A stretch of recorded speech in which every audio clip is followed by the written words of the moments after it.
Welcome, or hopefully welcome back to the Reliability Matters podcast, the podcast where we dive deep into the world of electronics manufacturing, assembly, and, of course, reliability. Today, we're putting the spotlight on a critical component in surface mount technology, the Stencil. These precision-engineered tools are the unsung heroes of electronic assembly, playing a pivotal role in ensuring accurate solder paste deposition and ultimately the reliability of circuit assemblies. It's been long said that reliability begins at the solder print, and the solder print begins with the stencil. Joining me today is Elias Malfavon Jr., president of Metal Etch Services, a stencil manufacturer operating in San Marcos, California. Metal Etch Services was founded 20 years ago in 2005. We'll explore the fascinating journey of stencil production from design and material selection to the advanced laser cutting technologies that ensure microscopic precision. We'll also discuss the latest innovations in stencil technology, their impact on modern assembly processes, and how the industry is evolving to meet the challenges of ultra-high density interconnects and miniaturization. So sit back, relax, and let's uncover the critical role of surface mount technology stencils in today's electronics manufacturing landscape. And we'll do that when I return in just a moment. Stick around. Welcome to Reliability Matters, a podcast for the electronic assembly industry. Each episode covers topics related to reliability, best practices, and environmentally responsible assembly techniques, with insights from experts across the electronic assembly industry. Now, here's your host, Mike Conrad. Hey, Elias, thanks for being my guest today. Welcome. Thank you, Mike. What an intro. Unsung heroes. I love it. Unsung hero. I'm sure there's times you go home at night and cry in your coffee and realize the full weight of that statement. I'm in a similar business. We're in the cleaning business. After your stencil is used to print, and after the print goes through the reflow oven, then sometimes it sees our equipment, and I'd like to think we're unsung heroes as well. But from one unsung hero to another, I'm glad you're my guest today.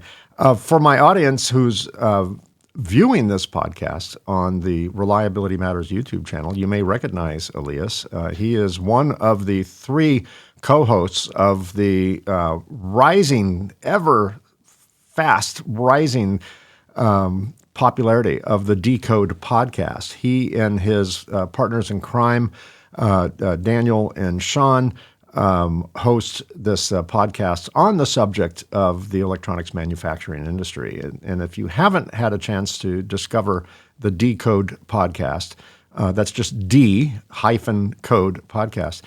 You can see the channel on YouTube, and it's on all the podcast apps, all the usual suspect podcast apps, and it's worth seeing. These guys do a great job. They just started their second season, and they're kind of the up-and-coming Joe Rogan of the electronics podcast world. So it's nice to see you. I was a guest on your show. You three were a guest on my show. Now you're back on my show. So I'm glad you're here. Only today, instead of talking about podcasts and just assembly in general, we're going to kind of narrow it down a little bit and focus on something I mentioned in the intro is kind of the foundation for which all assemblies are made, and that is the solder stencil. Before we dive into the tech side of it, tell me a little bit about Metal Etch Services. I know you've been in business 20 years this year, so congratulations on your 20-year anniversary. You've survived so far. It sounds like you're going to be around a while now. How did that come? I think the company was started by your father, Elias Sr. That's correct. And so, yeah. Tell me how the business started, and when did you actively become, or let me rephrase that. When did you voluntarily become involved in it? I'm sure he drug you to work involuntarily for a while, right? Well, he still could. Your intuition is good.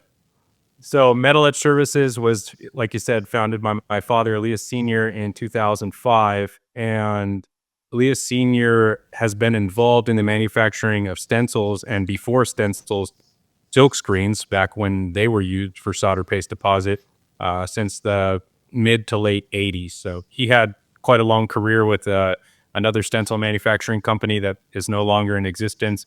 And round about 2005, decided it was time that the philosophies of that company that he was working for no longer aligned with his, and that he could provide a better service to the folks that he'd been working with for a long time, and that launched Metal Etch Services. And to your question about when I became willfully involved, I did the best I could to stay away.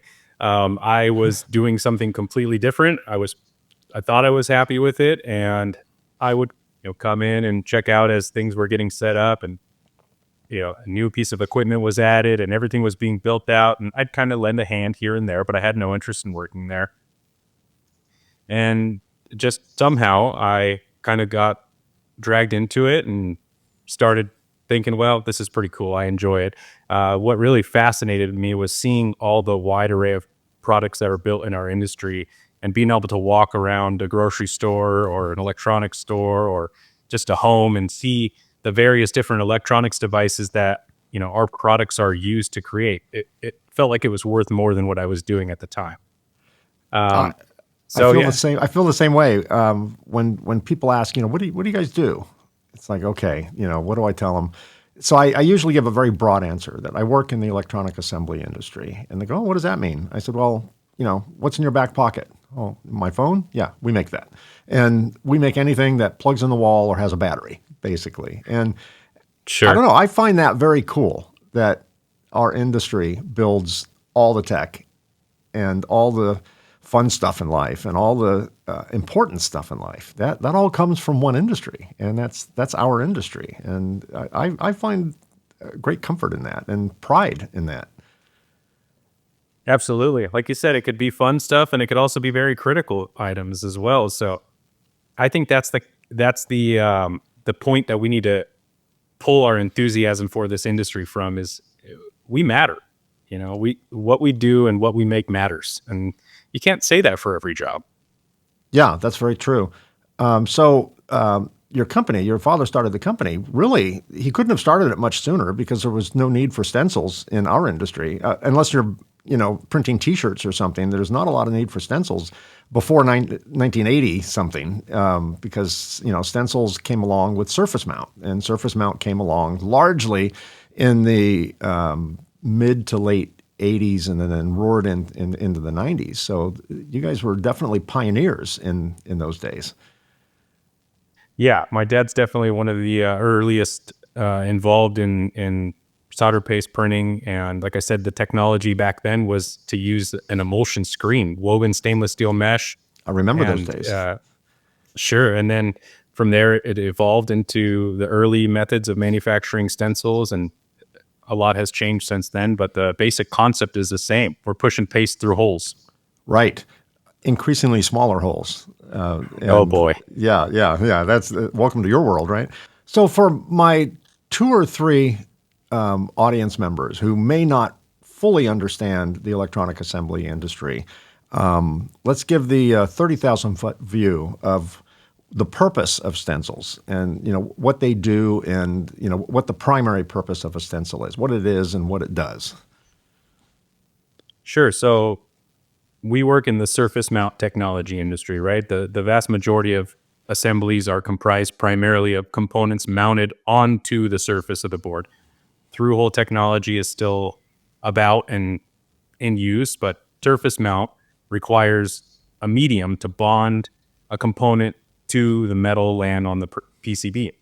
And in order to put that medium, being solder paste, only where you need it to be, you need a tool that is specific to an assembly that can then be used to screen or stencil on solder paste. So what a stencil is in part or in complete is it's a custom-made metal template with openings for solder deposition only where you need it and nowhere where you don't. Right. Put the solder where it goes, not where it's not supposed to go. What are the materials? We talked about the old silk screen days, quite literally, with emulsion-based process. That's all changed now. What are the common materials today that are used in stencils, and how does the material selection impact the consistency and and performance and durability of a stencil? Sure. So the primary material that's used to create stencils is stainless steel. And there's a few different varieties of stainless steel. And over the last decade or so, there's come into the market what I like to call purpose-built stencil foils. So stainless steel that's made with laser cutting and solder paste printing in mind specifically. And a couple of those, for example, there's a material from Datum called PhD, and that has a few characteristics that are beneficial to solder paste deposit and stencil production. It has a smaller grain size than a traditional 300 series stainless, so 7 to 11 microns is the grain size. And why that's important is because the cut quality produced during laser cutting is dependent on that grain size, right? So as you slice it up, you're only going to be as good as the individual grain size there. So that's one example. There's also a material called fine grain, and that even goes further in reducing the grain size, so about a 2 micron grain size. Wow, that's amazing. So the grain, obviously the grain runs, we see it on the surface if you have a microscope, but it runs all the way through. So if you cut an aperture, a hole in the stencil, you're going to end up with whatever that grain is all along the edges of the aperture, right? So that could be rather jagged as you blow it up. So finer grains I'm guessing finer grains are more useful for highly miniaturized surface mount assembly, right? Where you have very small components with very, very small apertures, right? You can't have half that aperture dimension jagged, right? Sure, and you have to think about the paste's willingness to exit that stencil aperture. Right. And if it's got this very wavy, porous, granular surface to the aperture wall, then the paste is going to tend to stick in there more, and that's not what we want. Sure, it's a question of a battle between the opening and the surface area that it's clinging onto, and the grainier the surface, the more surface area there is, right? And it just doesn't want to follow gravity. Surface tension wants to keep it where it is, and the board drops or the stencil comes up or whatever happens, and the paste wants to stay in the aperture, right? So, sure, yeah. What you've described, we like to refer to as area ratio. So the relationship between the area of the stencil opening and the area of the aperture walls, and we can get into that a bit further later if you'd like, or now. Yeah, well, you're in terms of area ratio, you're just adding some zeros in front of a decimal point. It's or to the right of a decimal point. I don't even know how you calculate it with some of these small stencils. One of the questions I was going to ask you that I forgot, now it just came back into my head, so it's a bit out of context, is there's a lot of our industry, of the electronic assembly industry, that is outsourced and done overseas. A lot of assembly is performed overseas, and almost all the components come from somewhere overseas. The board itself, the board fab itself, almost always comes from overseas. I'm getting the impression not so much the stencil. Stencils, correct me if I'm wrong, but stencils for the most part are still made where they're used. Is that an accurate statement? I would say that's accurate. It's not entirely the case. There is some level of sourcing from elsewhere, but for whatever reason, the stencil is so time critical that it just isn't feasible to wait 3 to 5 days for shipping from the Far East, let's say. So I think that's kind of our best friend. We have to be quick, and it is a very, very quick industry. Right. Not just the time it takes for shipping, but the cost of shipping. Unless you stick it on an airplane. Even if you stick it on an airplane, you're still a few days away, by the time you clear customs and all that stuff, and time changes and all that. So that's nice to see. I guess logistics plays the biggest role in that than anything else. And the fact that a lot of our industry are contract manufacturers. They get an order, they need to do something right away, or they break a stencil falls, something falls on a stencil, they dent the stencil, they can't use it anymore, and they need one today, right? So that probably drives the locality, the localness of a lot of stencil fabricators. Your company name is a bit of a timepiece because my understanding is that you're not electroforming, you're not metal etching a lot of stencils these days. I would assume it's gravitated more toward laser technology. So is etching still a process within the stencil world, or is it primarily laser now? It's almost entirely laser, especially and particularly for forming the actual apertures. There are still a few applications where etching can be useful. For example, in the creation of a multi-level stencil or a stencil with multiple thicknesses, you can use the chemical etch process to selectively chemically mill down a stencil to have various thicknesses within the same sheet of foil. So that's one application. But yes, it's our name has kind of, it doesn't match what we do currently, but it's who we are and it's what people know us as. So, well, it's funny because there's certain terms in our vernacular that just haven't gone away, but everyone knows what we mean. You know, when we say I have it on tape, like, no, you don't. There's no tape anymore, no videotape anymore. It's all digital now. But we still say we videotape something or something like that, even though, you know, there's no VHS tape in here, right? It wouldn't fit. So there's certain terms that just kind of stick around, and we all know what we mean. Besides going from etching to laser cutting, how else has stencil manufacturing and fabrication technology evolved over the years, and particularly over the past decade or so, maybe even the last 10 minutes, and what innovations are currently driving the industry? I would start with, first and foremost, the laser technology itself. So you discussed the transition from chemical etching to laser cutting, but there's been an evolution within stencil laser cutting technology as well, mostly around the motion of the lasers. So early lasers were table motion, so the actual material moved and the laser itself was stationary. That's since changed. Now modern lasers have a carbon fiber gantry, and the actual laser source moves around the material, and that provides for some additional stability and speed. And then also with stencil lasers, we've gone from lamp pump lasers to fiber diode lasers. And that led to smaller spot sizes, increased stability, and again, if we can keep it stable, we can go faster, and that's become increasingly important. Beyond the stencil laser technology, coatings have been something that's become more prevalent and maybe evolved a bit. We're talking about like nano coatings? Yeah. Sure. So yeah, what? And that's, tell me what the advantages of nano coatings are when applied to a stencil at the fabricator first. So when you apply a nano coating, it's probably a little different than someone wiping one on, you know, in the printer. But what are the advantages of nano coatings? What do they do for the actual assembler? Yeah, so nano coating is kind of a broad term. There's a few different types, right? So you mentioned a wipe on, which is a SAMP coating. It's kind of a $5 phrase. Self-assemble monophosphonate, I believe, monolayer phosphonate. Easy for you to say. Yeah, right. And that's the coating that's been around the longest. It also is the thinnest coating. It's 1 to 4 nanometers in thickness, so it's a true nano coating. The primary benefit of a nano coating is it increases the amount of time or amount of prints that you can have successfully before you need to wipe or clean the stencil.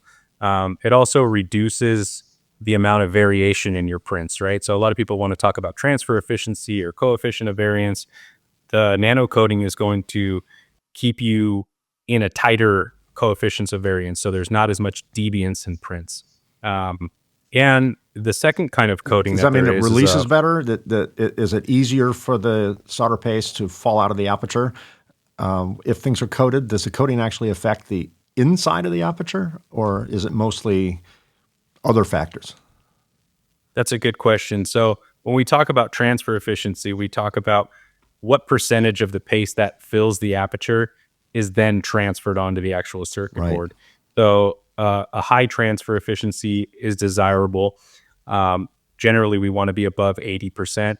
But I would argue that more importantly than a high percentage of transfer efficiency is consistency. If we know that 85% is going to transfer and we are tight to that number throughout, then we're going to have a controlled process. If we're going 80 to 100 to 70, it's not going to be as effective. In regards to your question, if it actually coats the aperture walls, yes, there's been various studies and TEM images taken. It varies with the type of coating. For instance, the SAMP coating has been shown to coat the walls, but it doesn't fill any of those voids or variances in the walls, whereas there's been some studies done with like fluoropolymers that show that it will kind of do a bit to fill those nooks and crannies in the aperture wall. And that's just due to the actual scale or thickness of it, whereas the fluoropolymer is going to have 2 to 4 microns of thickness. So it's substantial enough to do a bit of that filling work there. Sure. I would imagine it affects the surface energy of the stencil to the degree it affects surface tension. We all seen, a water droplet on a piece of glass, it beads up.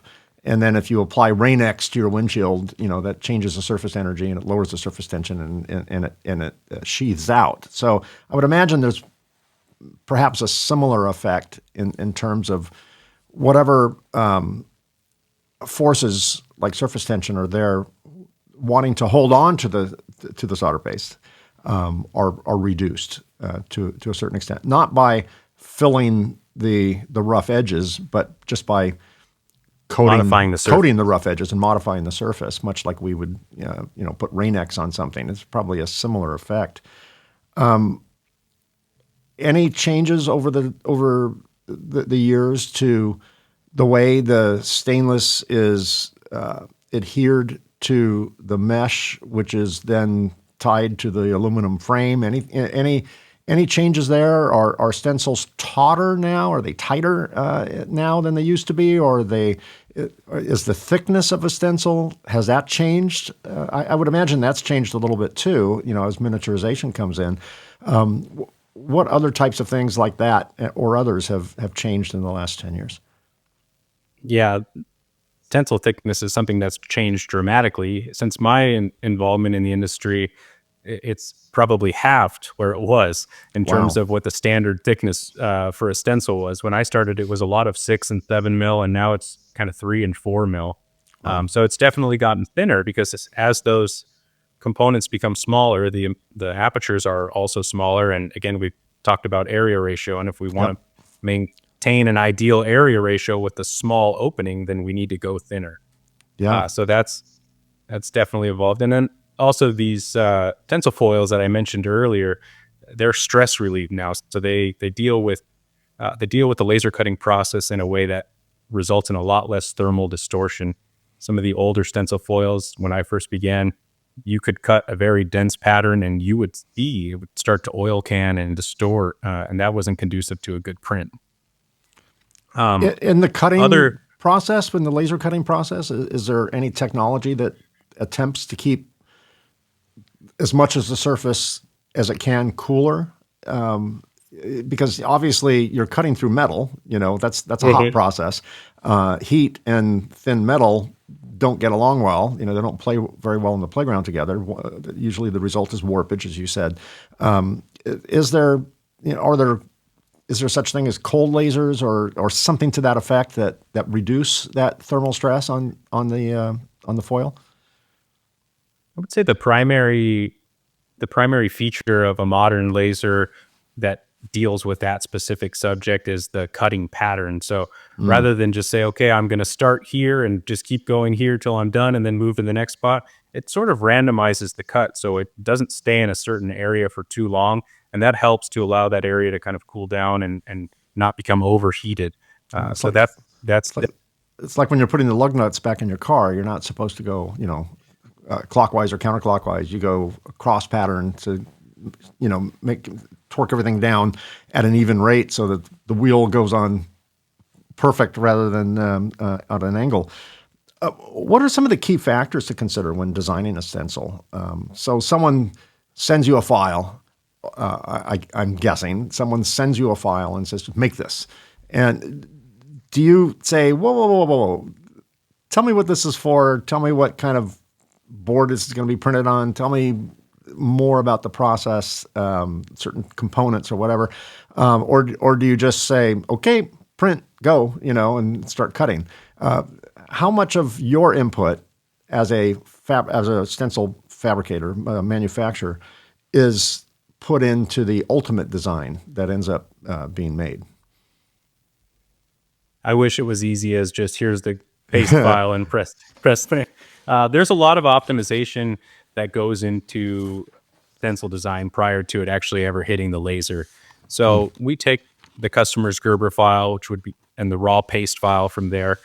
And at that point, we're going to look at the specific mix of components and design and optimize the apertures to avoid known printing issues. And there's a list of them depending on the component type, but we'll check for sizes against industry standards, for the shape and the gap of certain components. We can implement modifications like a window pane design for a ground pad because we know that they're susceptible to voiding, so we need to provide some paths for the reflow gases to escape. Right. So it's pretty in depth, and it sort of depends on the customer. We like to treat every single customer as an individual and work off their preferences.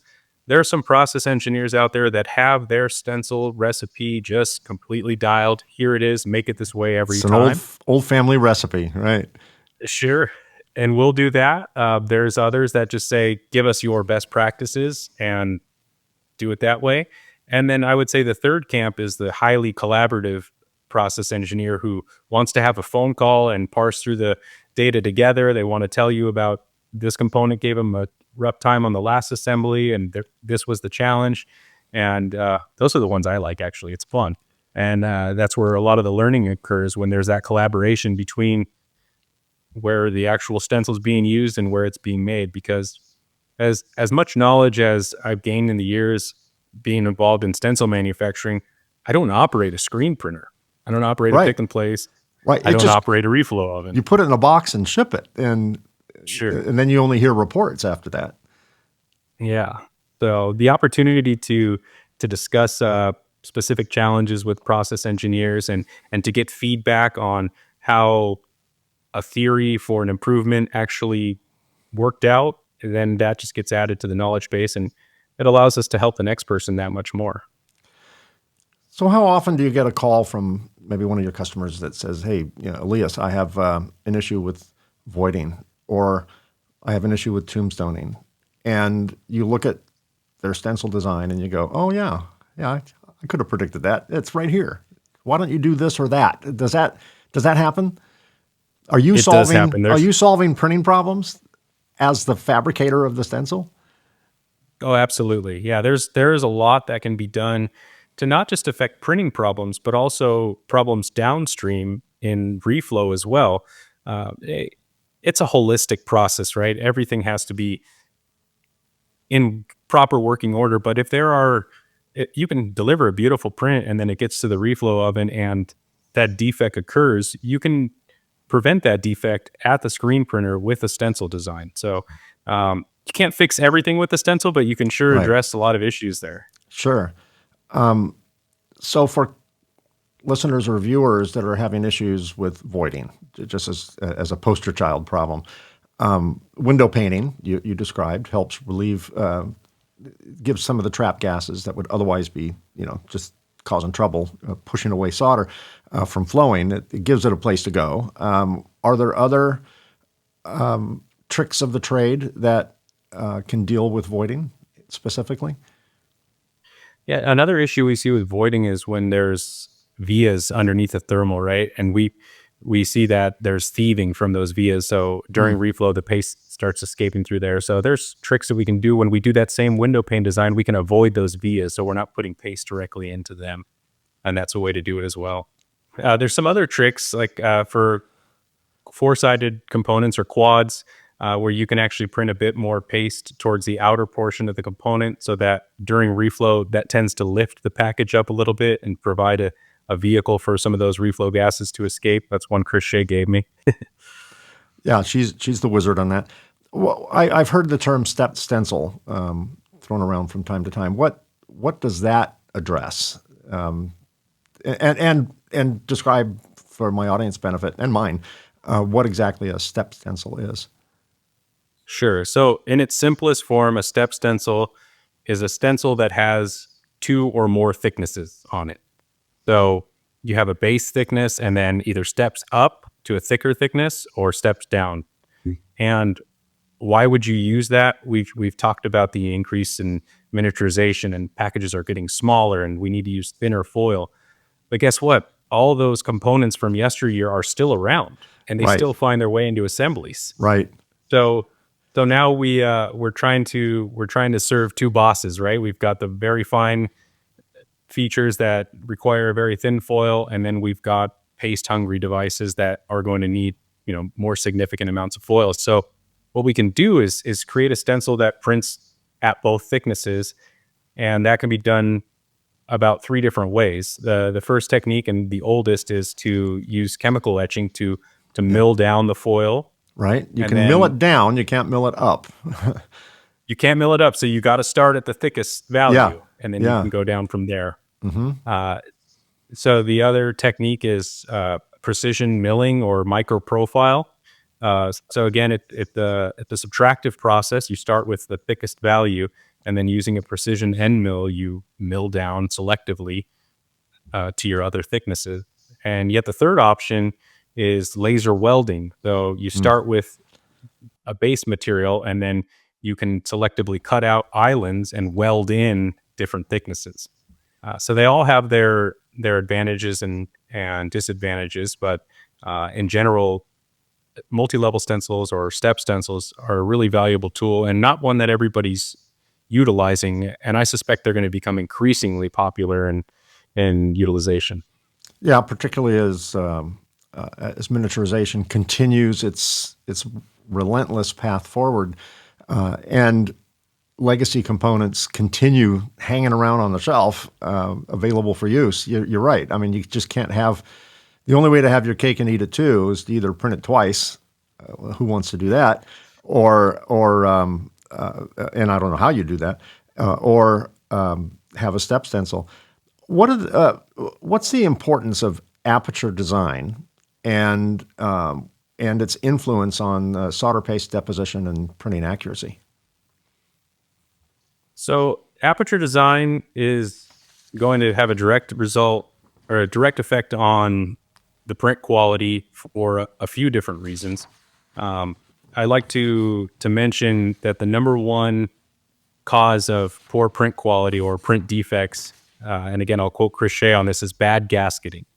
And what gasketing is it's the relationship between the stencil aperture and the pad on the PCB. So in a perfect world, that's going to create a nice seal. The aperture will fill with paste during the print stroke, and then upon separation, all that paste will be released onto the pad and nowhere else. So that depends on the aperture being sized appropriately for the pad. If it's larger than the pad, we're going to have paste that's going to print outside of the pad, and then it's going to ultimately end up migrating onto the bottom side of the stencil, bleeding out and creating inconsistent prints and causing print defects. So the first thing is we want to make sure that the aperture is appropriately sized for the pad. We also want to consider the pitch or the proximity between pins on an individual component. Do we have the risk for wet bridging? So when we print, are those two leads going to bridge? And we want to consider that. We also want to consider angles. So if you imagine you're filling an aperture with paste, a 90-degree angle, it's not going to be so great, right? It's a trap. It's a paste trap there in the corner. So Right. we can modify the apertures to provide a radius to the corners and aid in release. Another consideration, they're all based off of common defects that occur during the assembly and reflow process: tombstoning, solder balling. So we can tailor our apertures to counteract or prevent those type of issues. And how important is solder paste powder size to aperture design? I mean, I'm sure in and as part of the data that you get when you're creating a stencil, you know what type of solder paste, the powder size, and all of that. Is there a ratio, if that's the right term, between a powder size and an aperture size, or something to that effect? Sure. So solder paste type and its effect in the stencil printing process is all tied into how well the aperture is filled with paste. So the size of the aperture as it becomes smaller, it's going to require a smaller grain paste in order to fill the aperture. So kind of the old standby is that the minimum feature on the stencil, the solder paste type should be able to fit 5 solder spheres across the width of that and 3 solder spheres stacked on top of each other for the thickness of the stencil. So when we talk about paste type, we're concerned with filling the aperture. And then when we talk about how that releases, we're concerned with that's transfer efficiency. We're more concerned with the area ratio. So yeah, solder paste is critical because if you have an aperture that's very, very small and the best case scenario is 2 solder spheres stacked across the width of the aperture, you're not going to have sufficient paste. It's not going to go well. Yeah, I would think not. You talked about components becoming smaller. Of course, we all know that as miniaturization. As components become smaller and more complex, what are the specific challenges that miniaturization poses on stencil manufacturing? Besides just smaller apertures and thinner foils, are there other challenging aspects to that phenomenon? Well, I would say as miniaturization marches forward, the amount of components in assemblies is going up exponentially. So it's, we call that an aperture count. How many openings are on an individual stencil? And that has gone up magnitudes. So the challenge becomes being able to produce that product in the same amount of time as we did 10 or 12 years ago with 2 or 3x the amount of openings on it. And then accuracy and detection of defects is also something that has to be considered and addressed because the inspection methods of yesteryear aren't going to do so well with a 008, 004. So there's been a bit of an evolution in how stencils are inspected and verified for accuracy and aperture presence. In the assembly world, we use a technology called SPI, solder paste inspection, and AOI. Sure. For, after the reflow process. Is there an equivalent of inspection technology that's used to take a freshly lasered stencil and inspect it before further processes continue? Yeah, there is. Just to kind of walk through a little bit of history of how stencils were inspected. When I first started, there wasn't that tool. You were the tool. It was the Elias tool. You right? were the tool. Yeah. You were the tool, and you would have a photo plot, so a piece of film that had the pattern on it, and the stencil would be placed on a light table, and you would kind of jog that photo tool over. Overlap it. Yeah. That's it. And then a company called ScanCAD created a system called a scan stencil that would use like a very good quality Epson scanner essentially and take a scan of the stencil, create a raster file, which was pixels, and then compare that to the Gerber file and check for presence, and it could detect extra apertures or missing apertures. But as I stated just a moment location, ago, I would assume too, right? XY stuff. to an extent. To an extent. Yeah. It's still an Probably art. gross errors, I would say. But there's been some recent developments and advancements. And by the time this episode airs, we'll probably have a new system from a company out of Scotland called Watt Laser. Really innovative product. The man behind the product is a man named Fraser Shaw, and he has roots in stencil manufacturing. So Good Scottish name, by the way. Fraser Shaw, yes.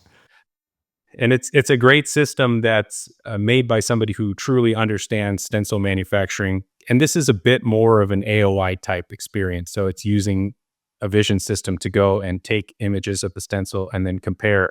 And it's accurate enough to also determine positional and dimensional accuracy. So this is kind of the evolution in stencil manufacturing inspection that the industry's been needing.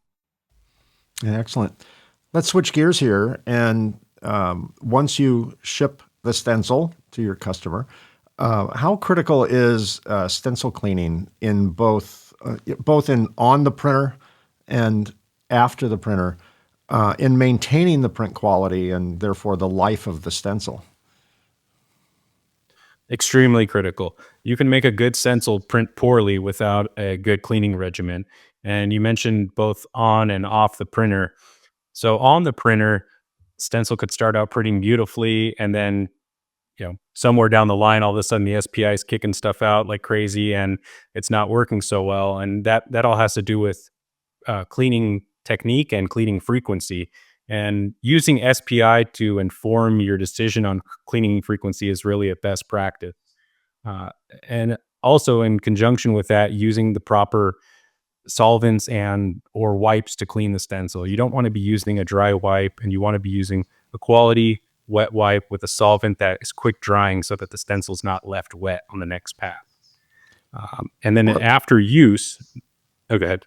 Are there on that, when you talk about quick dry solvent, are there certain solvents that should be avoided? For example, we know that there's adhesives that are used to bond the stainless to the mesh, and that my experience is that whatever adhesive there is, I'm not sure there's a seal over it. There's almost dome-like in texture. I'm not sure if that's a sealant over this adhesive or if that's just the adhesive itself. But are there best practices to stop what we refer to as the China syndrome? Everything just kind of dissolves and melts away, and all of a sudden the stencil is loose. Is there Sure. Are there best practices to safeguard the integrity of the stencil and all of its components during the cleaning process? I would say that becomes more critical in cleaning off the screen printer. The screen, yes. Generally, because off the screen printer is the whole thing, and in the printer it's just Right. it's just the stainless area, right? Just the foil. Sure. Yeah, And that makes sense. particularly in submersive cleaners like one's available from a company you might have heard of. I might be familiar with. Yeah. Well, Yeah. immersion. Yeah, we always tell our customers that the purpose of a stencil cleaner is not to put it in, start the cycle, and go on vacation. The solvents, or they're not actually solvents, but the chemical agents that are used to clean are very useful.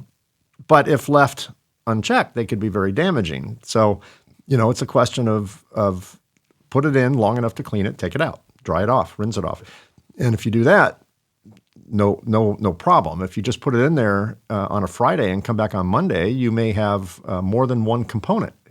You put one component in, now you have two components later. So from that standpoint, but that's your experience too. So in the printer, not a concern. Out of the printer, just use appropriate chemicals and time, and don't abuse the process.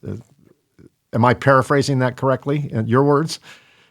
Yes, and post-use cleaning is so critical. I can't tell you the amount of times where I've received a phone call that, hey, we've got to build this next lot, and last time we used it, the stencil was so good, and it doesn't work now.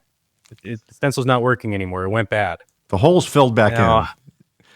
Yeah, and the problem is, after that last print on the screen printer, it got removed and thrown in a rack, and a month later, everything that was And now in there is still in there. Now you need a chisel. You need to re-laser it almost. I'm sure there's times you've received stencils back in the mail and put them under magnification and saw the rounded edges in the aperture just filled with crusty solder paste, right? I'm sure that's happened.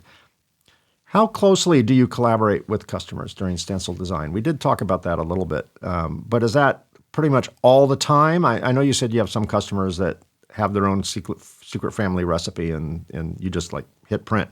But is it more than half the time that there's a collaboration between the manufacturer of the stencil and the user of the stencil? I would say it depends on how we define collaboration, because almost in every case, we're going to send what we call a proof or a check plot to the customer. So after the order has been placed and we do our thing in terms of design, whether it's at the customer's direction or with our own best practices, we're going to send a finished and modified Gerber file to the customer for their review and approval. That's a really critical step because it helps to identify any issues, no matter where they originated, kind of before the stencil's made. A lot of times we'll send a proof out and the customer says, hey, this is only a single up. My panel is 3x2. It's 6 boards in an array. And then okay, let's pause and we can find out the root of it and fix it before it becomes an actual issue. But on a higher scale, collaboration kind of on a more granular level, on a component to component basis, I would say that's somewhere around a quarter of the time. It really just depends on the individual and how involved they want to be in the process. Some folks are like, I just want to press a button, you know what you're doing, send it to me. And other ones are masters of their own universe and really want to be sure that, everyone's on the same page. Yeah. What types of questions should potential customers of any stencil manufacturer, be asking of the potential suppliers? What do you wish your customers would ask you? I would say that it's an important thing to be aware of the manufacturing equipment that a prospective stencil supplier is using, and that's a tough thing because we're not all aware of it. And I say us as a broader community, but do a little research in terms of what's out there for stencil production lasers, and ask what they're using, and is it only that, or are there multiple lasers?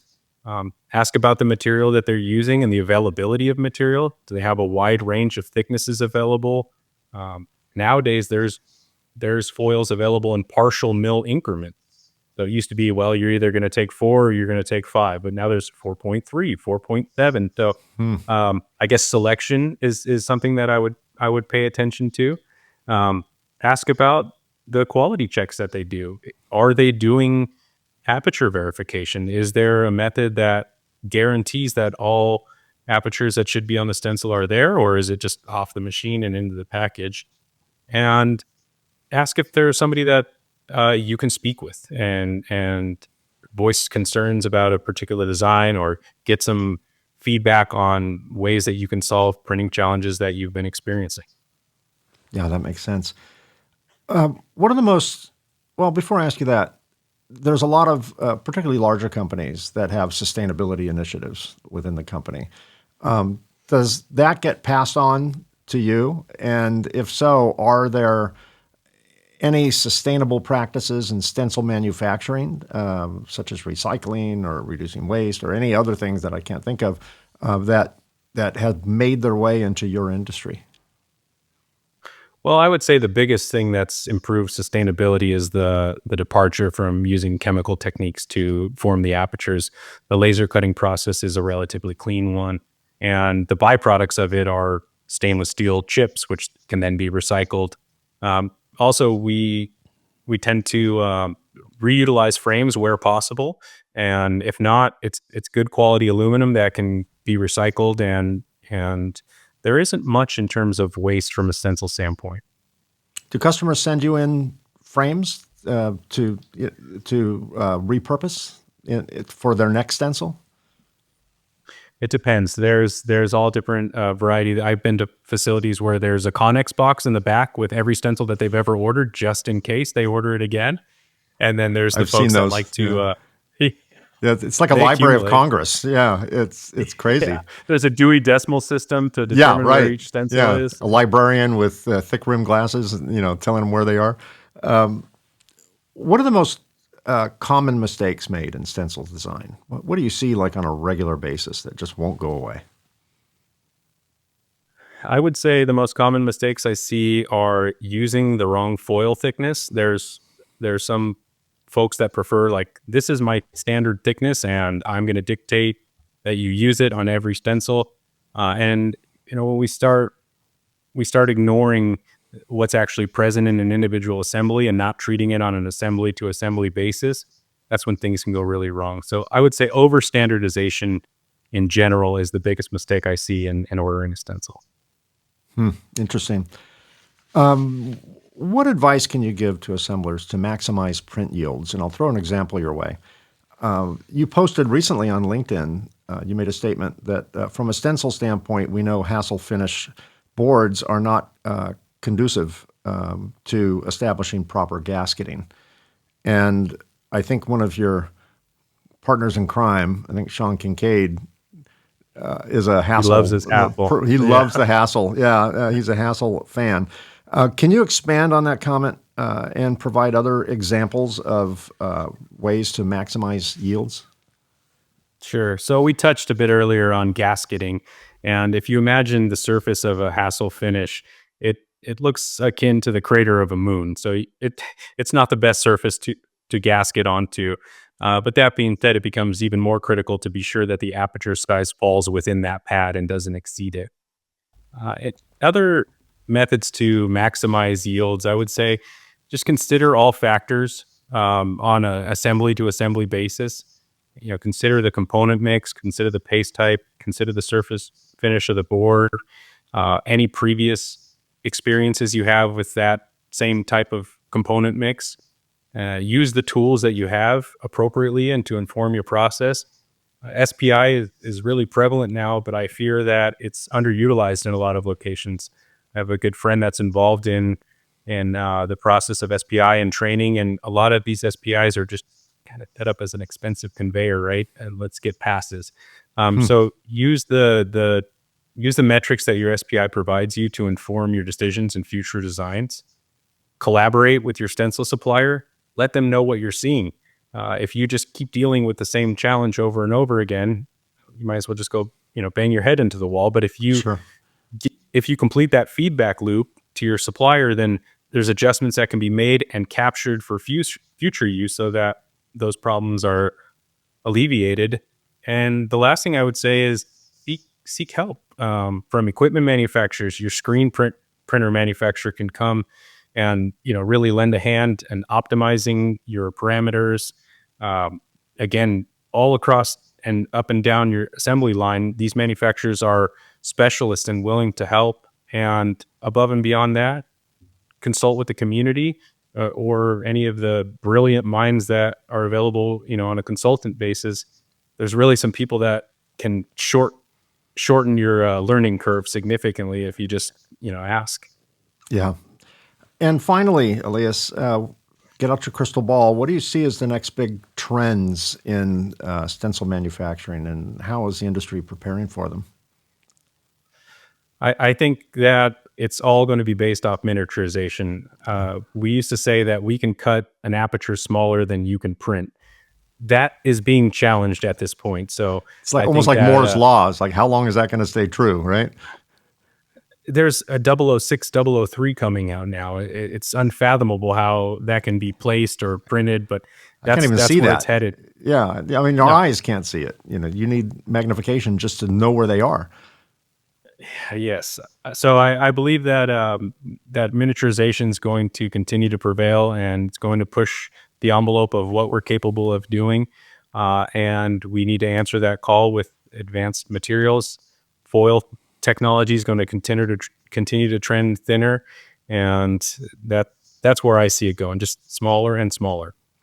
Yeah, by the time this airs, this event will already have happened. But next week, I'm going to the Ultra High Density Interconnect Conference in Arizona with SMTA, and it's a whole conference dedicated to miniaturization, basically, and it's mind blowing how small electronics are becoming. And I'm in the cleaning business. That's good for us because when things are really close together, they have to be really clean. You can't even have a dirty thought in your head when you pass a board like that because it'll fail. So it's good for that.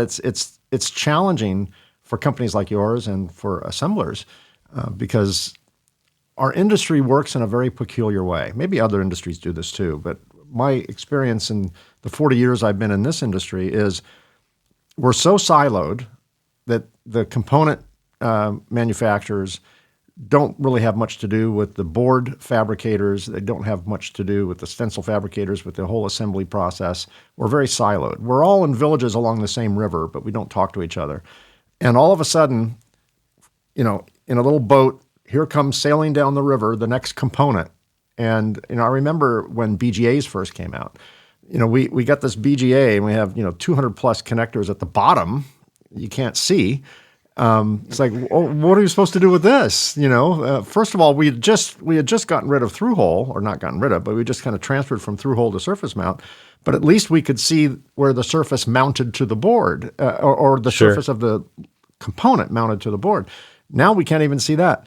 And then the industry, with all its conferences, spends the next 10 years trying to teach the industry how to implement these new devices. And then QFNs come out. It's like, whoa.